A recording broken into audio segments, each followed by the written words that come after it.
Hi guys, my name is Yuri, and in the last video we talked about CSS and SCSS files, specifically in the context of the content management systems.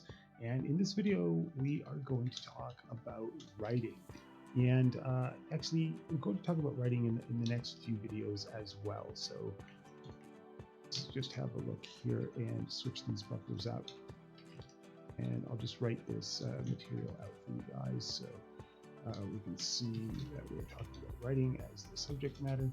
And the first thing we're going to be talking about is basically what to write. So that's sort of the first question when you are looking at writing, and that's going to be the subject for the first video. And in the second video, we're going to talk about how to write it. And in the third video, we are going to talk about some writing software. In particular, I'm going to discuss the Emacs software that I use, but we might talk about some other software as well. And in the last video, we're going to talk about outputting your results. We can call it work, as a matter of fact, we'll just say outputting your work. And so when we're talking about what to write, the first thing I want to do is look at some writing categories that we might consider when we're talking about writing, because what you are going to write depends a lot on the category that you're going to write in. So we'll just list some of these categories out: history, fiction, of course have some web content writing. You can think of technical writing is very interesting type of writing, technical writing. And then we would want to look maybe also at some other types of writing. For example, poetry would be writing, and of course script writing is really a popular type of writing these days. So here we have some different some different styles of writing. And in this video, we're not really, I could mention one of these styles throughout these series of videos, but this isn't really specific to the styles, these different types of writing. Of course, if you are writing in academia, you will have learned how to write academia. That's a part of the idea of getting a PhD, for example. That is a very robust way to learn how to write in a particular style. Journalists go to journalism school, historians write history, and of course you can spend your entire life and career writing fiction. So technical writing is very specific field as well. So when we're talking about writing, we're not just talking, well, in this video we're going to talk about the superset of writing, which includes all of these. However, when we're narrowing writing down, it does become somewhat of a specialization, and that is something that we're going to talk about next, which is specialization, which is your expertise. So when we're talking about writing, we're typically talking about writing about things that you know about,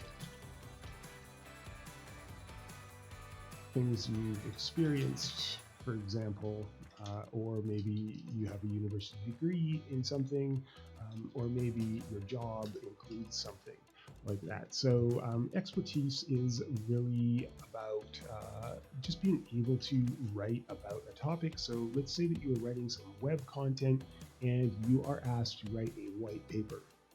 Now, if you are let's say you are a biochemical engineer and you're asked to write a white paper on biochemical engineering, it's going to be a lot easier for you to do that than if you are somebody who, even if you are, let's say, an aeronautics engineer, or if you are an actor, it's going to be much more challenging to write on a specialized topic if you don't have skills and experience in that topic. So having expertise really leads to narrows down the field of things that you can write about successfully, and that is something we're going to talk about in terms of research and in terms of writing. It's kind of how writing sits with the idea of writing expertly about certain content. So if I were to list some of the things that I can write expertly about, or somewhat expertly about, because I do not have a PhD in economics, but I would talk about economics as something that I would be able to write about. And I would probably, talk about web development, as something that I would be able to write about as well. I might be able to write a little bit about sciences. I might be able to write a little bit about data science, for example. I could write, for example, about literature, things I've taken, things I've studied, essentially, and maybe there'd be some other subjects I could write about motivation. There's some other subjects I could write about. I probably likely would not consider myself someone who would write a short story, although I have written short stories, but it's not the kind of thing that I would write. I likely wouldn't sit down to write a book about fiction.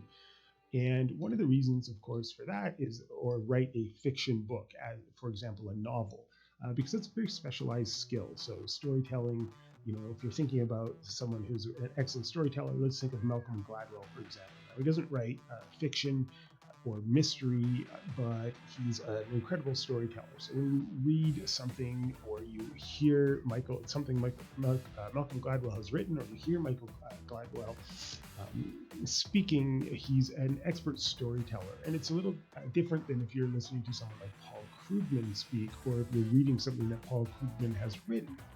Because Paul Krugman maybe he could be a storyteller, but he's not as much of a storyteller as he is an economist. So when you're hearing Paul Krugman writing, you're really hearing an economist view of the world, and he's really writing within the context of economics. And we're going to talk about that a little bit, but right now we're talking mostly about this idea of expertise. And I also want to talk about the idea of specialization. So I recall a conversation I had with somebody who worked professionally designing backpacks. And it's not really the thing that you would think about if you are thinking about someone who's specialized. You might think of someone who is a doctor, or you might think of a lawyer, but when someone says, well, my specialty is designing backpacks, for example, it's a very narrow specialization. And that's exactly the kind of specialization that is something that's excellent to write content about, to have a blog about that. It's a very long tail, very specific. You're going to find keywords, and in terms when you're thinking about search engine optimization, it's going to be a very isolated field that you're going to be able to write about. And so that is the kind of thing when you're thinking about expertise. So as a writer, you really want to think about your expertise and what you can write on. And there's also the idea of people who write, professional writers, who are just able to write about anything in a way that is appealing to the reader. So that is something you might think about if you're reading about journalism, for example. A journalist might be writing on a subject that they have expertise on one day, and then on the next day they might be writing on an entirely different subject. And it could also be things that you might think about in the context of people who are writing fiction and people who are writing scripts, because typically there's some themes. So if you're writing fiction, or if you're writing a script, you're going to have some themes throughout the novel. You're going to have some themes throughout the script, and there's going to be a research side of it, which we're going to talk a little bit about.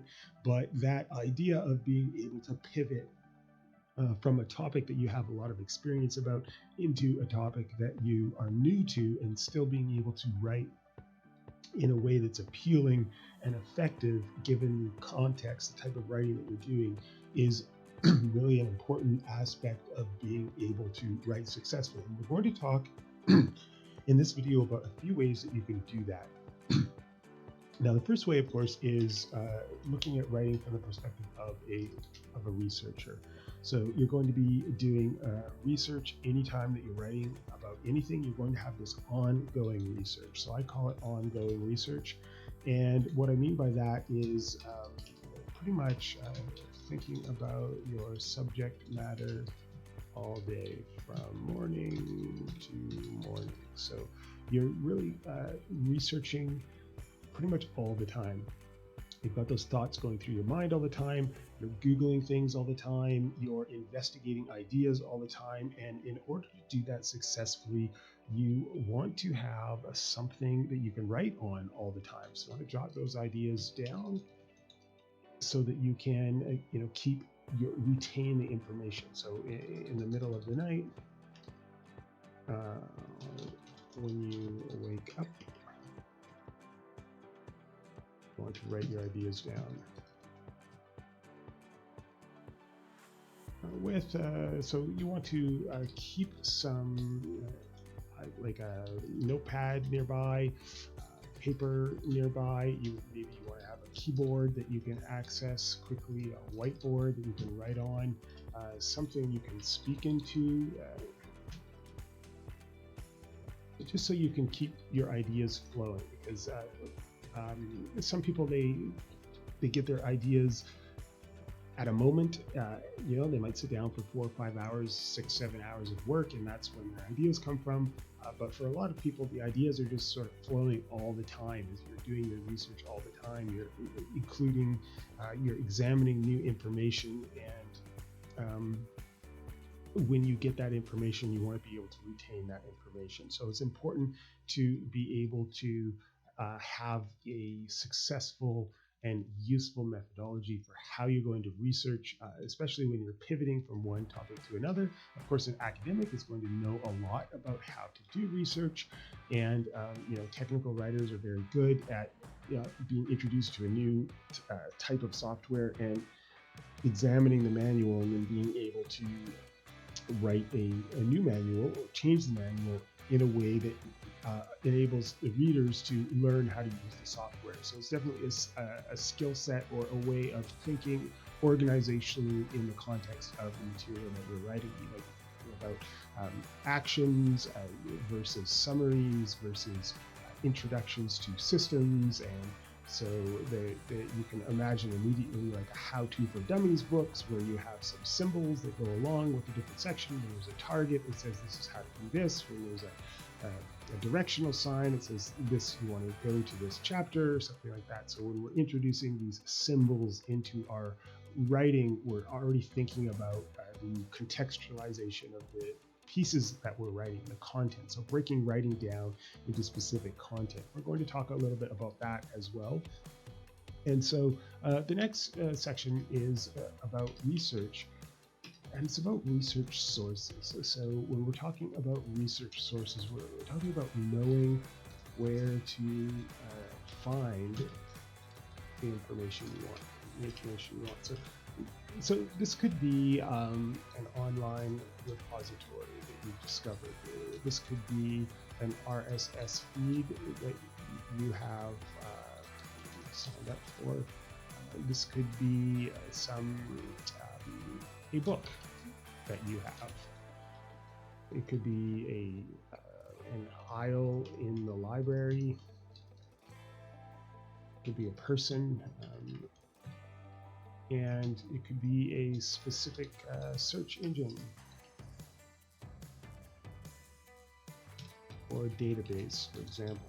So these are some knowing where your sources are, and a part of this is standard for an academic is really to understand how to find your sources, but there's a little something for every specialist and in terms of your expertise to be able to find your sources. So you may want to, for example, if you're considering what to write, you may sit down on a whiteboard and come up with some ideas about what you're going to write, think about what you have some expertise about, and then you might design a research plan, kind of an itinerary of how you're going to get to the material that you want. You might run that plan that you have across the people that are going to be ultimately reviewing your work or reading your work or purchasing your work or listening to your work, so that you have get some feedback in terms of understanding what the definition of success is before you started the project, so you have some idea in terms of what you might be, the direction that you might want the project to go in as you are progressing. And then the other aspect, of course, would be knowing where to find the information.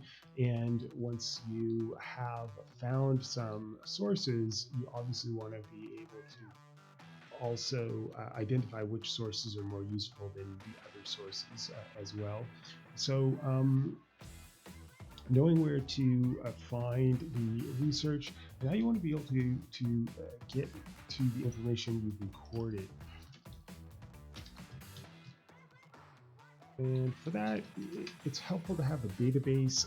When we talk about the writing software, we might talk about the database a little bit and how I manage to store the information. To give you one example of how people might store information. So when you're doing all of this research, you want to be able to get that information written down, and then you want to be able to get to that information quickly again. So you can imagine if I want to Google something, I can Google biochemical engineering. It's one word, but not a biochemical engineer, but we could go ahead and choose, to use start page, for example. Let's do that. We'll search for start page, and here you have biochemical engineering. So let's say I go through here and I find a really cool source, and I want to be, that is exactly, gives me some of the information that I want to write about. Well, I might be able to take that source and write that source, store that source in a way that I can come back to it later. So that I have a database on my computer where I can find the information. So it's important to be able to do that. We're going to talk a little bit about that when we talk about writing software. Excuse me, when I say writing software, I don't mean writing software, I mean writing software. So we will talk about that. And so here we talked about researching research, and we talked about researching sources. And let's talk a little bit about generating ideas. Generating ideas, I call it finding a line in the thread. So this is a part of your process, the writing process, and it's different for everybody. But we might think, for example, of something like writing a storyboard. You may want to write a storyboard. You may want to, in design, we would call it a mood board. You could use images. In fact, let's say you were writing a novel or a script. You can use images to describe, to think about, to envision your scenes. So this just can give you an idea. And when I'm talking about finding a line in the thread, well, let's talk a little bit more about maybe using, for example, a cork board, using the whiteboard, using post-it notes around your house, using writing out cards and arranging them. There are software that you can use to arrange your ideas. Emacs has Rome, which is a tool I don't use, but it's a tool that I probably would enjoy if I had taken the time to set it up, because I have a system. But these ways of arranging information and looking at how the information connects to itself, that's an important part of generating ideas. So I can give you an example of how I might go about writing, let's say, an article. So if I'm given a task to write an article on a particular subject matter, the first thing I'm going to do is figure out what I don't know about the subject matter, whether I have some expertise or not. Probably going to list out the expertise that I do have, and then I'm going to see if it's reasonable for me to investigate, to successfully research some of the information that I don't have. So, what is required to write an article that's useful, and how much research do I have to do, and can I successfully do that research? Then I'm going to gather facts and data about the subject matter, and I'm going to, well, first I'm going to get some sources, and then I'm going to go into those sources and come up with some facts and some data. So I'm literally going to write down a timeline. It's really going to say you're going to spend the next few hours just gathering facts, and I'm going to try and gather those facts as quickly as I can and list them in a document in a way so that I can come up with them and arrange them. So then I'm going to go and take those facts and the ideas that I've come up with, or the information that I've come up with, and I'm going to arrange those. I'm going to move them around. I'm going to put them on a whiteboard. I'm going to arrange them in a document and see how they line up. And that's really a part of finding, that's why I call it finding a line in the thread, because as you visually move these facts around, ideas are going to be generated in your mind, and you're going to come up with a thread which you're going to be able to build your article around. And this is something that if you have ever read the work of Lawrence Summers, for example, who I believe is currently or was at some time the president of Harvard, who is also an exceptional writer. So Lawrence Summers writes in economics, and if you read some of his articles, you can really see that he's really thought about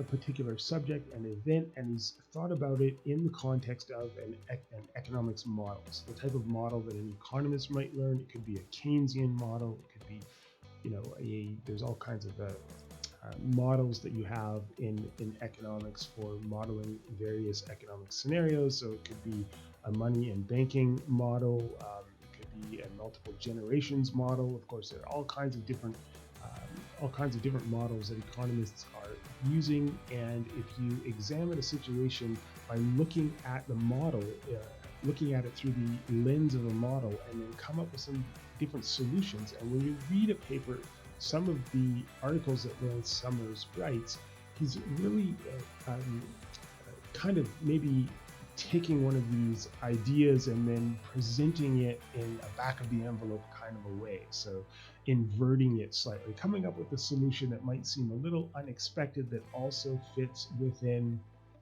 his overall brand, his overall tone, or maybe you might want his professional line that he's taking. So if you work in a company, of course there's a company line, and whatever you write has to be in line with the company line. You can't write something that's out of line from the company line. And professionals also have their own line, which they build their career around. And so what they write generally fits within that line. Paul Krueger is another example of an economist who writes within a specific line. You can think of Milton Friedman, going back historically as an economist who writes in a very different line than Paul Krugman. So of course, maintaining consistency within their ethical representation of who they are and how they present professionally is important. Again, but here we're talking about arranging ideas, and the reason I mentioned Lawrence Summers was because that's something that you can do if you are specialized in economics. You can view a situation or an event through the lens of an economic model, and you can come up with maybe a couple possible solutions, and then maybe something really intelligent comes into your mind when you're thinking about, well, it might seem like this solution might be something that people might not expect. And it makes for a really good article if I start with this kind of solution and then show a little bit later in the article how it's actually this solution, and that might make it really good reading. Of course, Lawrence Summers writes in a very articulate way as well, and so it's really nice to read his writing. And it's the same with Paul Krugman. I mean, if you are someone that's into economics, and really good writers are really good writers. Malcolm Gladwell, of course, a really good writer is a really good writer. When you're reading the material of a really good writer, it can be enjoyable, and that's because they know exactly what they're doing. So there we're talking a little bit about generating ideas and about how we are arranging some ideas.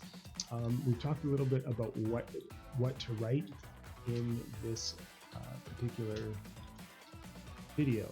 We're talking about what to write, and when we are talking about what to write, we're talking about the different subject matters you might want to write about, your expertise, doing some research, finding research sources, and ultimately generating ideas. So that is going to lead into how to write it, which is going to be the next segment for the next video.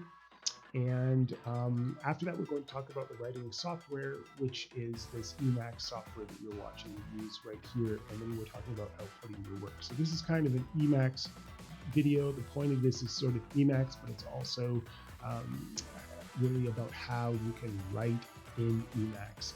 And in order to write in Emacs, we want to talk a little bit about writing in general. So that's it for this video. Thank you so much for watching, and looking forward to seeing you.